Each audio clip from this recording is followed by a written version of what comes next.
बहुत समय पहले इस जंगल के अंदर एक पेड़ था जो जादुई शक्तियां देता था, लेकिन वो पेड़ अब सो गया है और तभी जागता है जब कोई सच्चे दिल वाला उसे जगाने आता है। मीरा उत्सुक होकर। तो मैं जाऊंगी नानी, मैं उस पेड़ को जगाना चाहती हूँ।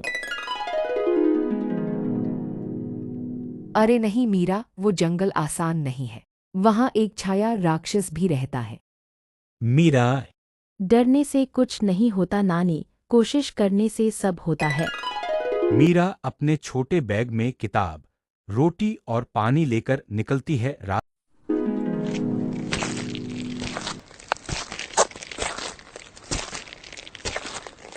रास्ते में उसे कई जानवर मिलते हैं। कोई रास्ता पूछता है, कोई मदद मांगता है।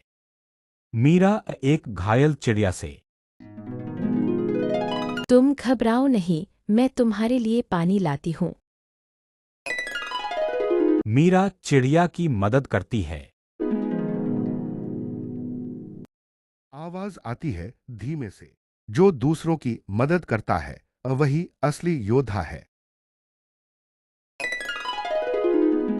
मीरा को पेड़ के पास एक छोटी गिलहरी दिखती है। उसका नाम है चिंचू। वो फंसा हुआ है कांटों में। अरे चिंचू, रुको, मैं तुम्हें निकालती हूँ। चिंचू हैरान होकर, तुमने मेरी जान बचाई, अब मैं तुम्हारी मदद करूंगा। मुझे जादुई पेड़ तक पहुंचना है। चलो, लेकिन रास्ता आसान नहीं होगा।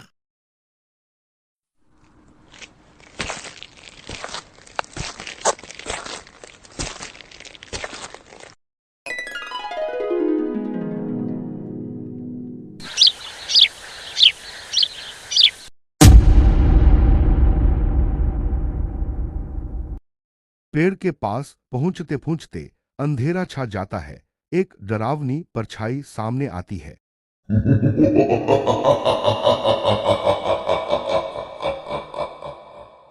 छाया राक्षस, गंभीर आवाज।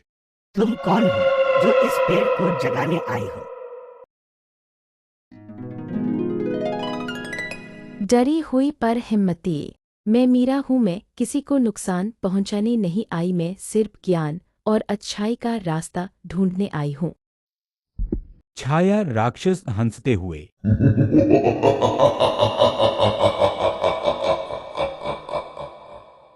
तो फिर मेरी 3 परीक्षाएं पार करो।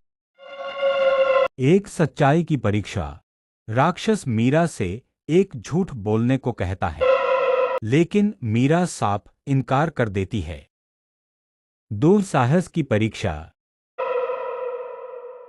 मीरा को अंधेरे सुरंग में जाना होता है। वो डरती है पर फिर भी जाती है। दयालुता की परीक्षा। उसे एक और जानवर की मदद करनी होती है, जिसके बदले उसे पेड़ तक पहुंचने में समय लग जाता है, लेकिन वो फिर भी मदद करती है।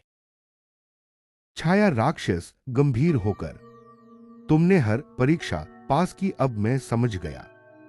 मैं असली रक्षक नहीं, तुम्हारा डर था और तुमने उसे जीत लिया। छाया राक्षस गायब हो जाता है।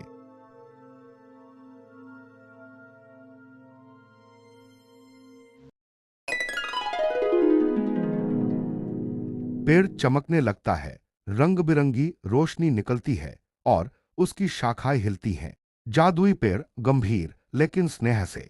मीरा, तुमने सच्चे दिल, हिम्मत और दया से यह रास्ता तय किया। मैं तुम्हें ज्ञान का वरदान देता हूँ। अब जहाँ भी तुम जाओगी, तुम्हारा मन खुद सीखते जाएगा। धन्यवाद वृक्ष देव, अब मैं और बच्चों को भी ये सिखाऊंगी। Thank you.